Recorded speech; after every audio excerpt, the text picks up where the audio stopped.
Hello everyone, once again welcome to all of you. Today last two question of 13.9 exercise class 9th standard. In question number 2 says two part. First part is sphere and second part cylindrical rod जिस support पे वो चीज़ें sphere है. Okay, तो radius of wooden sphere के form में given है और फिर आपके पास एक सर्कुलर सिलेंड्रिकल सपोर्ट में गया है जिसके ऊपर वुडन स्फीयर रखे हुए हैं. Number of 8 sphere available in this question और आपको टोटल सिल्वर एंड ब्लैक यानी जो सिलेंड्रिकल सपोर्ट दिया हुआ है वो ब्लैक कलर में है और जो स्फीयर है वो सिल्वर पेंटेड है. तो इस तरीके से आपको टोटल कॉस्ट ऑफ पेंटिंग निकालनी है individually, silver and black both. तो silver related to sphere and black color related to cylindrical support of this question. Okay, so firstly radius of wooden sphere is given. Radius of wooden sphere. Radius of wooden sphere, diameter is given 21 centimeter. So 21 upon 2 converted to radius 10.5 centimeter. This is the और question का shape क्या है, questions की meaning ये है. Suppose कि आपके पास कोई बाउंड्री है, उस बाउंड्री पे एक सिलेंड्रिकल इस तरीके से सिलेंड्रिकल्स रॉड लगे हुए हैं और उस पर आपका एक स्फीयर वुडन स्फीयर सिचुएटेड है. इस तरह से नंबर ऑफ 8 स्फीयर है. तो ये आपका सिलेंड्रिकल सपोर्ट हो जाएगा, ये आपका स्फीयर हो जाएगा. ठीक, स्फीयर आपका सिल्वर पेंटेड है और सिलेंड्रिकल सपोर्ट आपका ब्लैक सपोर्टेड है. ठीक, तो इस तरीके से surface area of wooden sphere आप निकाल लेंगे. फर्स्टली अगर आपको पेंटेड करना है तो सरफेस एरिया, तो curve surface area of wooden sphere.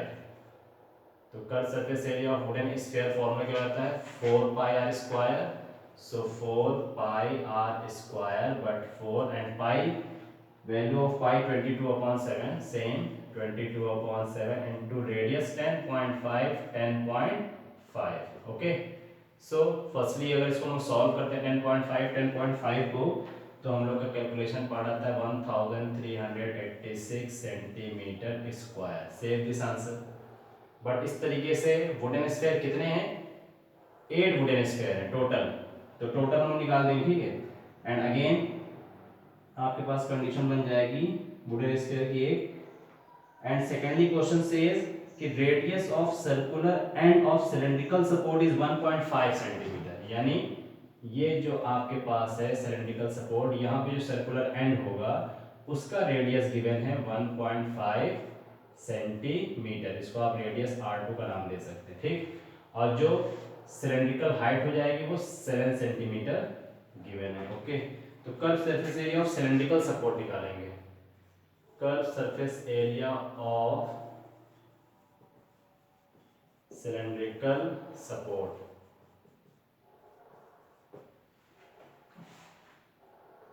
तो सिलेंड्रिकल सपोर्ट किस तरह निकलेगा, curve surface area of cylinder क्या होता है, 2 pi R H. Again 2 pi 22/7 and here r is 1.5 and height is 7. Okay, so after this calculation answer is 66 centimeter square. 66 centimeter square. Save this answer. दो condition save हो गई. अब painted form में आएंगे तो एरिया ऑफ सर्कुलर एंड भी क्या निकल आएगा, area of circular end. Area of circular end यहां पर होगा, area of circular end. Area of circular end pi are square. Area of circular end pi are square. So pi 22/7 area of circular end है तो area again 1.5 into 1.5, तो इसका calculation चला गया हमारा 7.07 सेंटीमीटर स्क्वायर। इसको इसलिए निकाला जा रहा है क्योंकि यहाँ का जो सर्कुलर एंड का एरिया होगा वो इन्वॉल्व हो जाएगा स्फेयर में। ओके, तो उस चीज को रेक्स करेंगे। तो एरिया टू बी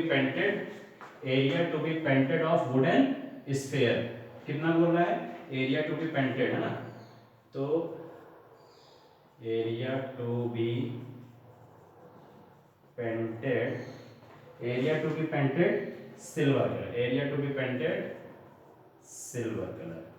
तो नंबर ऑफ स्फीयर कितने हैं, टोटल 8 हैं।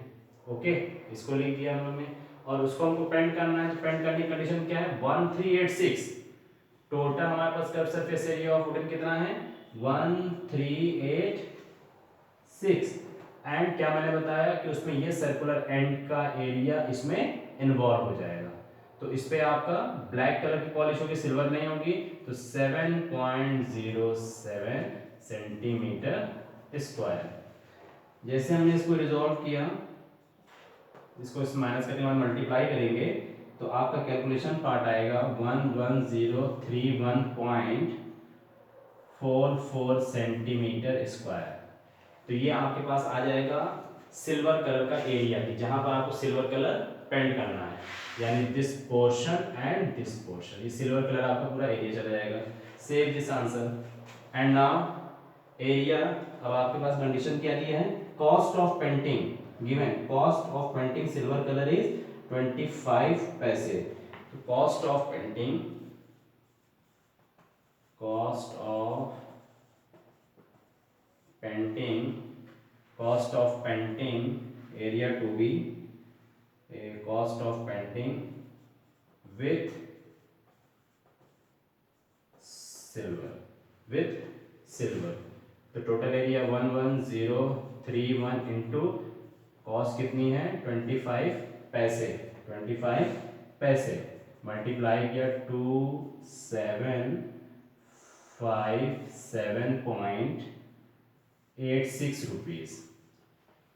ये टोटल कॉस्ट आती है, टोटल कॉस्ट नहीं, ये सिर्फ पार्शियली कॉस्ट आएगी सिल्वर की।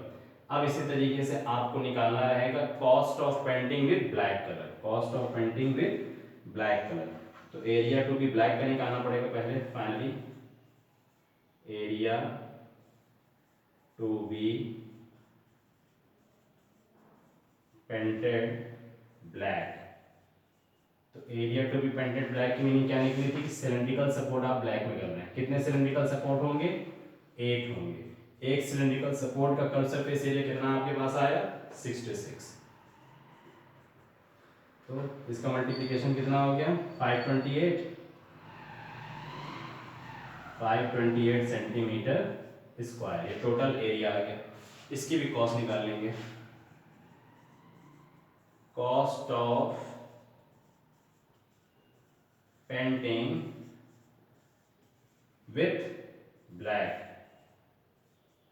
तो cost of painting with black, cost is given 0.5, तो 528 मल्टीप्लाई बाई 0.05 पैसे। सो जब इसको मल्टीप्लाई किया तो कन्वर्ट कितना हो गया हमारे पास 26 रुपीज 40 पैसे।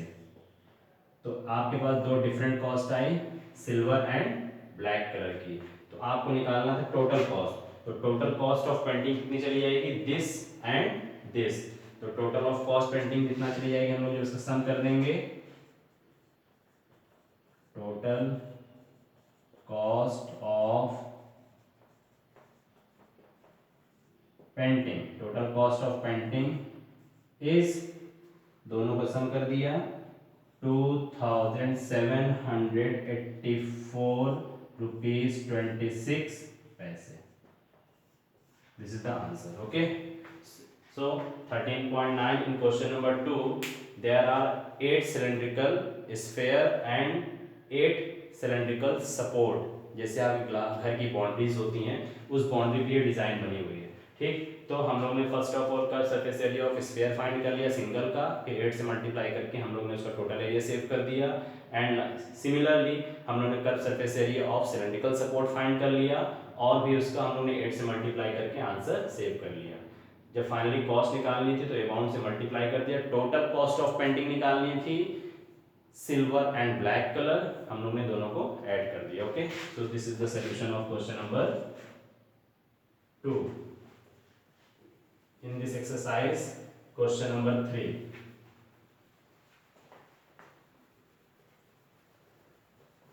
Question number 3. In question number 3, percentage form. Okay, suppose कि अगर किसी स्फीयर का परसेंटेज गिवन है तो रिमेनिंग परसेंटेज निकालने के लिए 1 माइनस परसेंटेज करेंगे तो हमको रिमेनिंग भी फाइंड हो जाएगा। तो क्वेश्चन नंबर 3 में आपको कर्व सरफेस एरिया उसका डिक्रीज हो रहा है, तो डिक्रीज में जो कंडीशन बनेगी 4 पाई आर स्क्वायर से, उसी को हम उसको से सब्ट्रैक्ट करते हैं। ठीक, ये question number 3।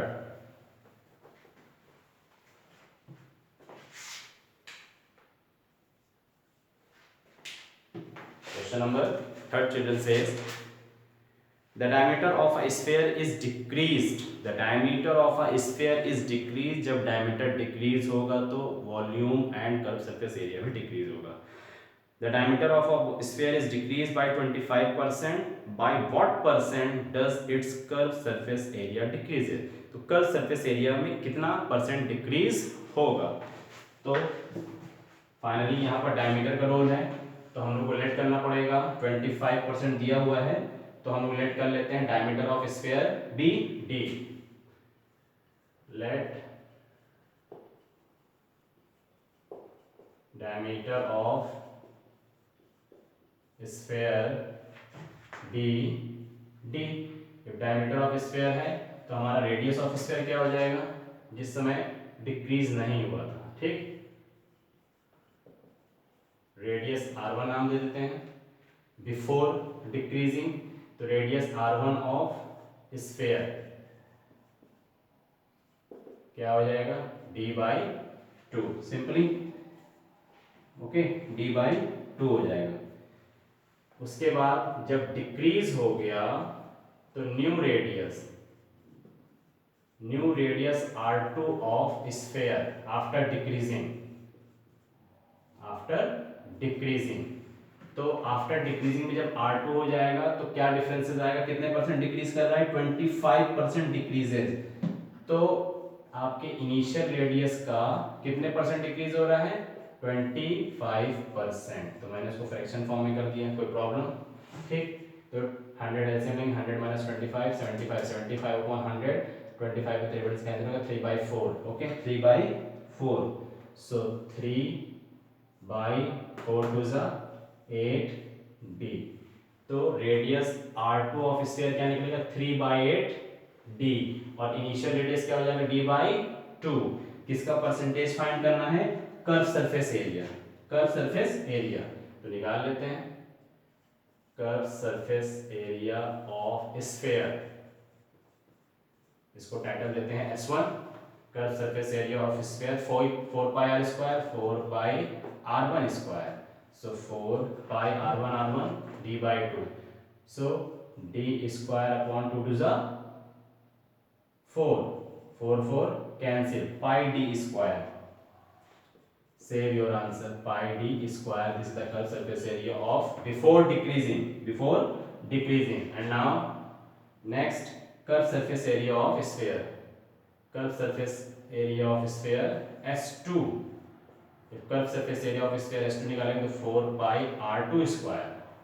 Okay, so 4 pi, where is r2, r2 is 3/8, सो 3/8d whole square means 4 pi into 3 square 9d square upon 8 square is 64। 4 1 जा 4, 4 1 जा 4, 4 6 जा 24, 9/16। Okay, so 9 pi d square by 16, S1 and S2। अब decreasing form में आ रहा है तो decreasing surface area of sphere निकालेंगे। क्वेश्चन कह रहा है decreases in surface area of sphere, तो हम निकाल देंगे decreases decreases of CSA of sphere. तो decreases of CSA of sphere is equal to S1 minus S2 means pi d square minus 9 pi d square upon 16. तो 16 pi d में से 9 pi d चला जाएगा तो आपके पास बच जाएगा 7 pi d. ओके, तो 7 pi d square upon 16. This is the decreasing quantity. Okay, अब इसको आंसर बताना है at what percentage surface area to be decreases. तो इसको डिक्रीजेस फॉर्म में कन्वर्ट कर देते हैं. Percentage decreases of CSA of sphere. तो क्या निकल जाएगा S1 minus S2 total upon S1 into multiply by 100%. So S1 minus S2 7 pi d square upon 16 into S1 value. S1 is pi d square and multiply by 100. pi d square cancel. 7 upon 16 into 100. 7 upon 16 into 100 means 43.75%. तो क्या मतलब इसका निकला कि इससे ये finally हुआ कि अगर डायमीटर में चेंजेस आ रहे हैं और डायमीटर में 25% डिक्रीज हो रहा है तो कर्व सरफेस एरिया 43.75% डिक्रीजेस होंगे. ओके चिल्ड्रन, तो इस तरीके से 13.9 एक्सरसाइज में क्वेश्चन नंबर 1, 2, 3 तीनों क्वेश्चन अपने लेवल से अच्छे हैं और तीनों question according to examination important भी हैं. So revise this questions of this exercise. Thank you so much.